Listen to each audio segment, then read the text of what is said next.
Certinho? Uma aulinha rapidinha aqui para esclarecer alguns pontos sobre nosso trabalho aí de movimento parabólico, né?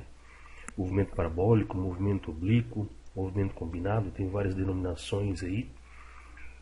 Mas o fato é que o último movimento que nós estamos analisando aí é da cinemática, né? Aquela área da mecânica que estuda o movimento sem se preocupar com suas causas. Então, nós estudamos primeiro ali o MRU, que é o movimento retilíneo uniforme, movimento em linha reta com velocidade constante. Depois nós analisamos o MRUV, ainda o movimento retilíneo, ainda o movimento em linha reta, só que agora uniformemente variado, com aceleração constante, ou seja, um aumento de velocidade ou uma diminuição de velocidade, movimento acelerado ou retardado, sempre variando a velocidade com um valor constante, né?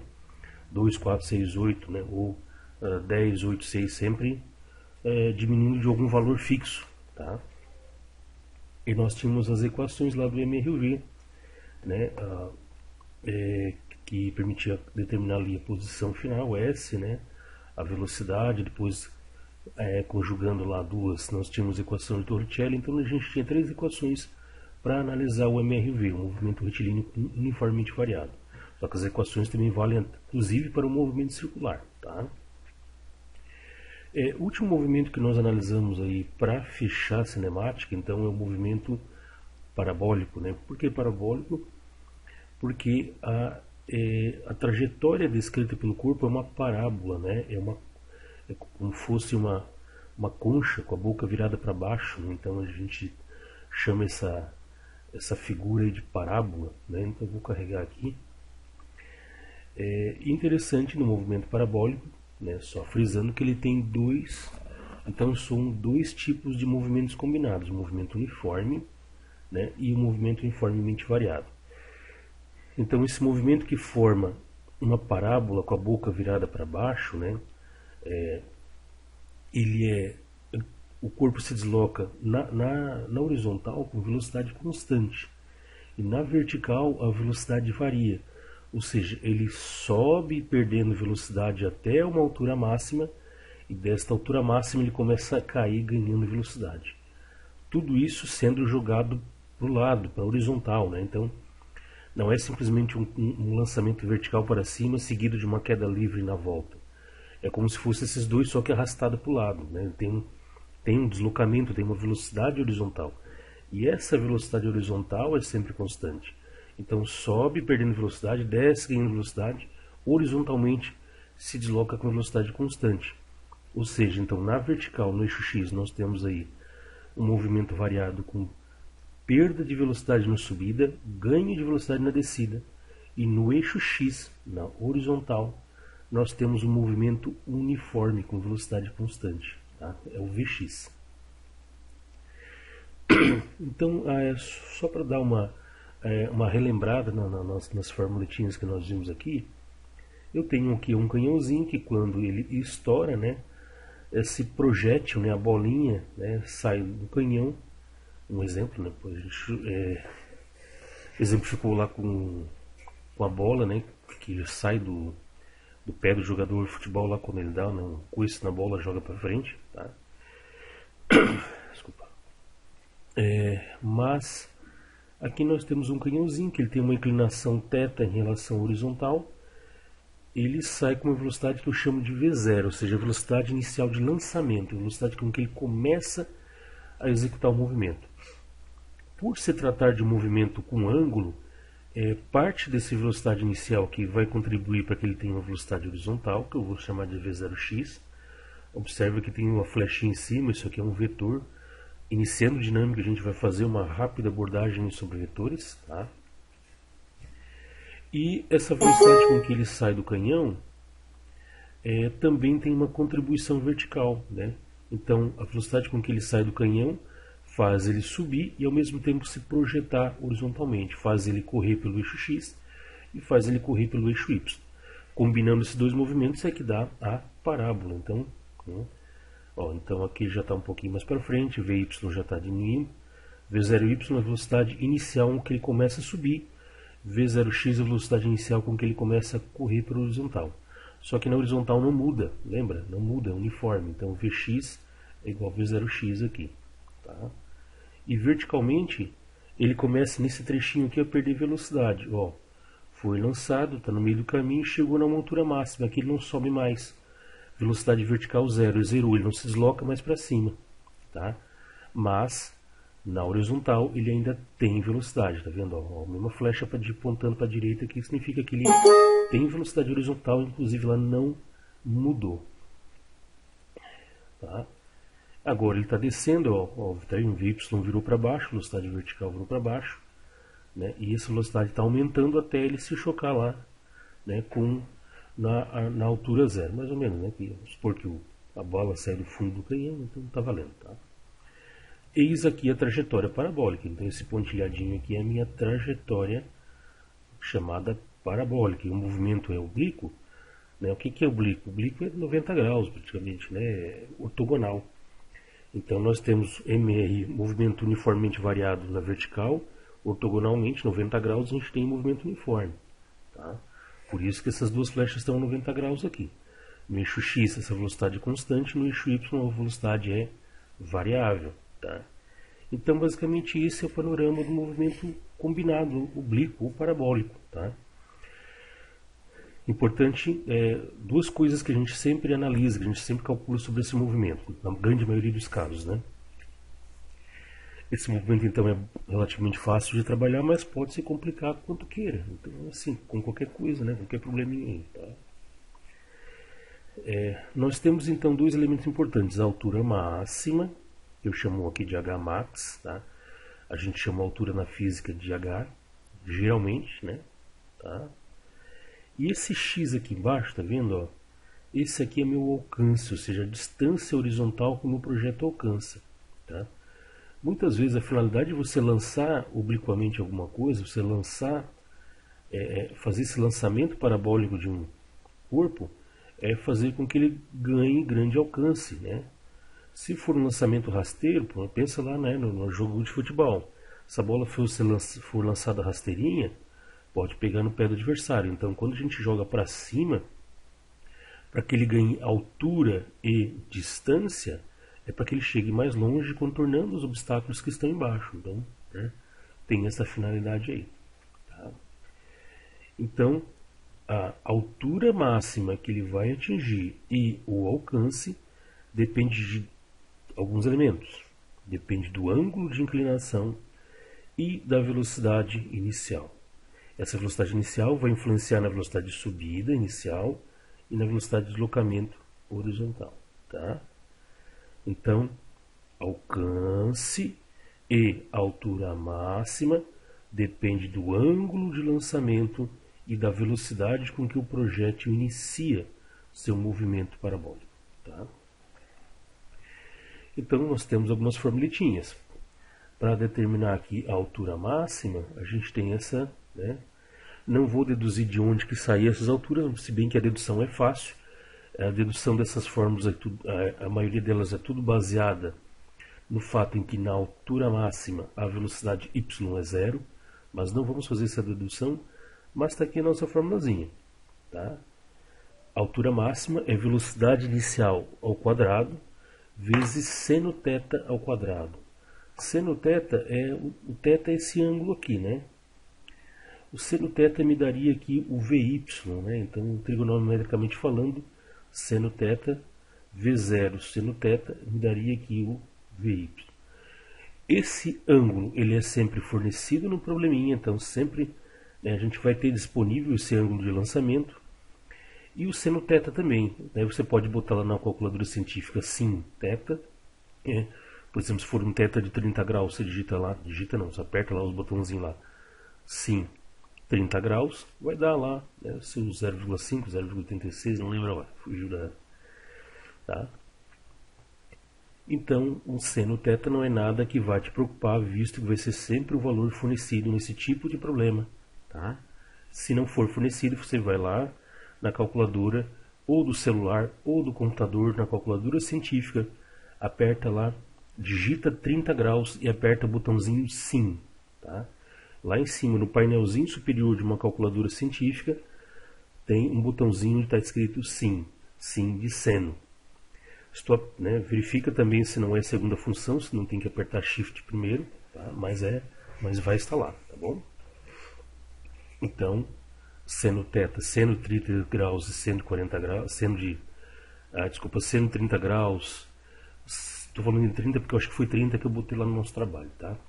E cosseno de 30 é fácil você descobrir caso não esteja, eu acho que não coloquei lá no probleminha, mas você descobre facilmente, tá bom? E G é a nossa aceleração gravitacional, G vale aproximadamente 10, né?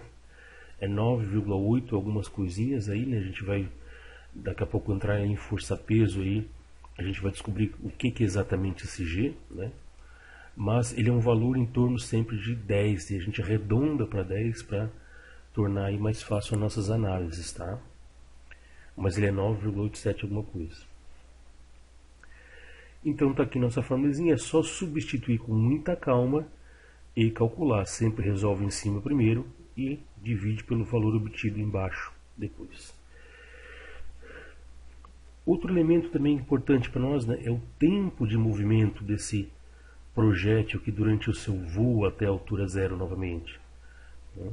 A gente consegue calcular o tempo de subida, né, o tempo para chegar até a altura máxima, até onde a velocidade se anula, é vertical, né? E o tempo de subida é o V0, que é dado, seno θ novamente, então o seno θ apareceu duas vezes aí, e não esquece, se for 30 graus aqui, eu vou ter seno de 30, e seno de 30 é fácil de subter, ou é dado no problema, ou a gente busca lá na calculadora, digitando 30, depois apertando o botão sim, ou sim, abre parênteses 30, depende da calculadora, mas é fácil de subter, tá? Ou tu bota no buscador do Google, bota lá, seno de 30 graus, também fácil de achar. É sempre um valorzinho quebrado, você pega dois numerozinhos depois da vírgula, tá? E aparece aqui novamente apenas um G, que é 10 metros por segundo ao quadrado. Esse aqui é o tempo de subida, é o tempo para ir até a altura máxima, tá? E o alcance é V0xV vezes tempo total. Beleza, mas olha aqui, não calculamos o tempo total aqui, ó. O tempo de subida é essa relaçãozinha aqui, tá? O importante nesse movimento é que o tempo para que o projétil suba até a altura máxima é o mesmo tempo para que o projétil da altura máxima desça a altura de onde ele saiu, né? Termine o movimento. Logo, tempo de subida até a altura máxima é igual ao tempo de descida da altura máxima até a altura zero. Logo, o tempo total de movimento é duas vezes o tempo de subida. Então, isso aqui é importante. O tempo de subida a gente calcula aqui. E, né, para saber o tempo total, aqui é duas vezes o tempo de subida. O tempo de subida mais tempo de descida. Mas como são iguais, é duas vezes o tempo de subida, né? Isso aqui a gente precisa aqui no cálculo do alcance. Então, o alcance, né, fica sendo V0x vezes tempo total. Então, né, nós não calculamos V0x, já bota direto aqui, ó, é V0 cosseno θ, tempo total que a gente calcula por essa relação aqui, tá? Cosseno θ é a mesma situação do seno, tá? Se for aqui um ângulo 30 graus, eu vou ter o valor lá do cosseno de 30. Você vai na calculadora, bota cosseno de 30, ou digita 30, aperta o botãozinho cosseno, ou vai lá no buscador do Google, bota cosseno de 30. Fácil de achar, se não me engano, é 0,5. Tá? Então são sempre fáceis, né? Se não é o cosseno ou o seno do ângulo, que apesar de você nesse momento não saber exatamente o que é, que vai te impedir de continuar de fazer suas continhas, beleza? Pessoal, então isso aqui é a abordagem geral sobre o movimento parabólico, tá? Não tem muito o que engalhar aqui, né? As formuletinhas para calcular as principais, né, relações, principais grandezas, principais parâmetros importantes desse movimento: alcance, altura máxima, tempo de movimento, beleza? Aqui nós temos um exemplo, né, contextualizando ali o que nós vimos lá no slide anterior. Não sei se esses dados são bem realísticos aí, tá? Mas vamos lá, o importante é entender ali a formulação ali. Um goleiro chuta uma bola previamente posicionada no gramado para um tiro de meta, né? A bola sai do pé do goleiro a 80 km por hora a um ângulo de 30 graus. Determine a altura máxima atingida, o tempo que a bola fica no ar, tempo total, o alcance. Olha só, já é me fornecido aqui o cosseno de 30 e o seno de 30. 30 graus é o ângulo com que a bola sai do pé do jogadorzinho ali, tá? Tá aqui as fórmulas que eu vou precisar, né? Eu já vou botar aqui, tá? As formuletinhas. E tá aqui o meu jogo de futebol, né? Meu coice que é dado aqui e a bola jogada a essa distância. Então nós temos 30 graus, pessoal, é o ângulo aqui, né, de inclinação. Então deixa eu pegar aqui a caneta. Tá aqui, ó, aqui botando, né? O V0 da bola é isso, desenhar com o mouse é fácil, né? Então tá aqui no 30 graus, tá? Esse ângulo aqui, ó, o ângulo que a bola sai do pé do jogador. E então a primeira coisa que eu quero saber é, né, a altura máxima. Vamos lá, a velocidade inicial com que a bola sai do pé do jogador é 80 km por hora, que dá igual a 22 metros por segundo, tá? 22 metros por segundo. E uso a fórmula da altura máxima. Então bota os valores ali, ó. V0, né? Opa, aqui botei 28. Deixa eu dar uma conferidinha se é 28 mesmo. Fiz caca ali. É 28, pessoal. Tá aqui, eu botei 22, tá? Mas o valor correto é o que tá aqui, ó, na fórmula, 28. Então aqui não é 22, é 28. Então 28 ao quadrado, seno 30. Olha lá, seno 30, ó, 0,5 ao quadrado, dividido para 2,10. Resolvo isso aqui primeiro em cima, eu faço 28 vezes 28, vezes 0,5, vezes 0,5. Dividido para 20, dá 9,8 metros. É a altura máxima com que a bola alcança, né, acima do campo de futebol. Tá? Depois eu quero o tempo da bola, né, o tempo de voo da bola, o tempo que a bola leva, né, saindo do pé do jogador até atingir novamente a altura do gramado. O tempo aqui, né, é V0 seno 30. Velocidade inicial 28, seno 30, 0,5, novamente aqui, né, está fornecido aqui, né, e 10, 1,4 segundos. Isso aqui é o tempo para subir até a altura máxima, pessoal, até chegar aqui. Mas lembra que esse tempo de subida é igual a esse tempo de descida. Logo, o tempo total é 2 vezes o tempo de subida. Então dá 2,8 segundos aqui. E por fim o alcance, né? O alcance é a velocidade inicial cosseno 30 vezes tempo total. Então estou eliminando aqui o V0x, já estou botando direto aqui, né? Para a gente ter... sai de forma mais direta, né? Não fazer uma conta só, tá?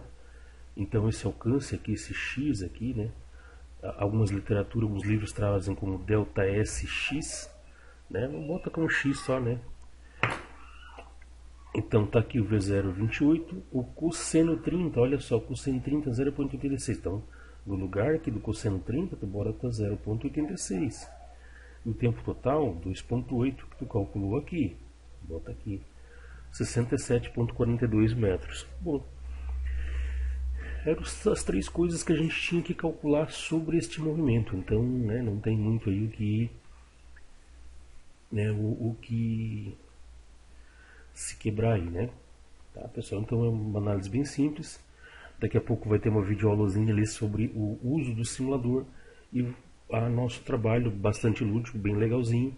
É basicamente a gente fazer os cálculos sobre um episódio de lançamento parabólico e reanalisar esses cálculos, né? Reanalisar o fenômeno no simulador, né? Considerando e desconsiderando a resistência do ar. Essa é a análise que nós vamos fazer aí, tá? Então tá aqui a abordagem para a gente analisar a parte de cálculo. Depois a gente vai ver um pouquinho como é que funciona o simulador. A gente já brincou em sala de aula, mas é sempre bom, né, ver certinho lá como é que funciona, tá? Tchau, um abraço.